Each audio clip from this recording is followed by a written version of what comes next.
रंजू देवी जिंदाबाद जिंदाबाद जिंदाबाद। रंजू देवी जिंदाबाद जिंदाबाद जिंदाबाद। हमारा मुखिया कैसा हो, रंजू देवी जैसा हो।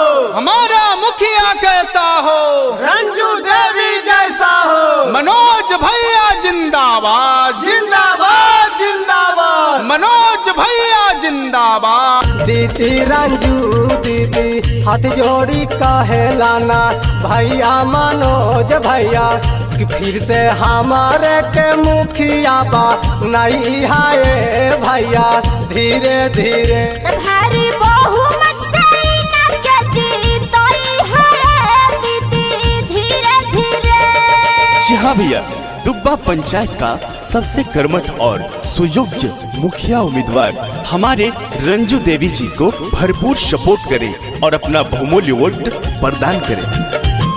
फिर से रंजू देवी के मुखिया बनई है चाची, भारी बहुमत से विजयी दिलई है चाची। करमट जुझारू हाथी नेता ईमानदार हो, इनके जिताई है भैया कारी ले गोहार हो। ए दादा सुनित हो अबरी चले के है वोट देबे। ठीक है चलो गो। ए हो करमट जुझारू हाथी नेता ईमानदार हो, इनके जिताई है चाची कारी ले गोहार हो।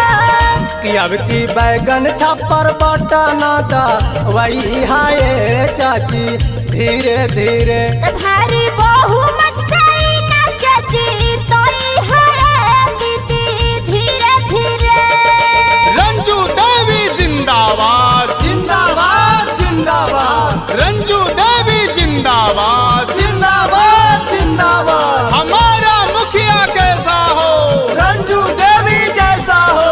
हमारा मुखिया कैसा हो, रंजू देवी जैसा हो। मनोज भैया जिंदाबाद जिंदाबाद जिंदाबाद। मनोज भैया जिंदाबाद जिंदाबाद जिंदाबाद। दुबा पंचायत की जनता जिंदाबाद जिंदाबाद जिंदाबाद। दुबा पंचायत की जनता जिंदाबाद जिंदाबाद जिंदाबाद। रंजू देवी मत घबराना, तेरे पीछे सारा जमाना। गाँव के विकास होई तो बनतो पक्की रोडावा, मिली जुली भैया दीदी दिहा सावे भोटावा। सुनी था ना ये चाची, अब की मिलजुल के इनके वोट देवे के हाई। ए हो गाँव के विकास है तो बन तो पक्की रोडावा, मिली जुली दादा दादी दिहा सबे भोटावा।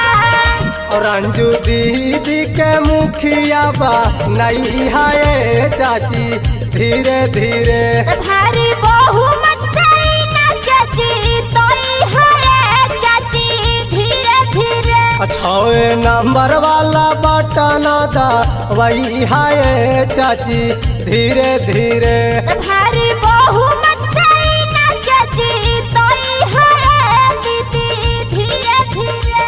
भैया हम गायक रविंदर यादव और हम दिव्याराज विश्वकर्मा आप सबसे आग्रह है, विनती है, आरजू है कि इस बार भारी मतों से विजय बनाएंगे और दुबा पंचायत से रंजू देवी को फिर से मुखिया बनाएंगे।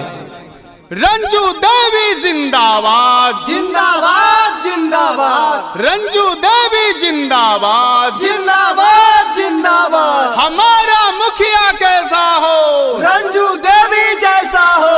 हमारा मुखिया कैसा हो, रंजू देवी जैसा हो। मनोज भैया जिंदाबाद जिंदाबाद जिंदाबाद। मनोज भैया जिंदाबाद जिंदाबाद जिंदाबाद। दुबा पंचायत की जनता जिंदाबाद जिंदाबाद जिंदाबाद। दुबा पंचायत की जनता जिंदाबाद जिंदाबाद जिंदाबाद। रंजू देवी मत घबराना, तेरे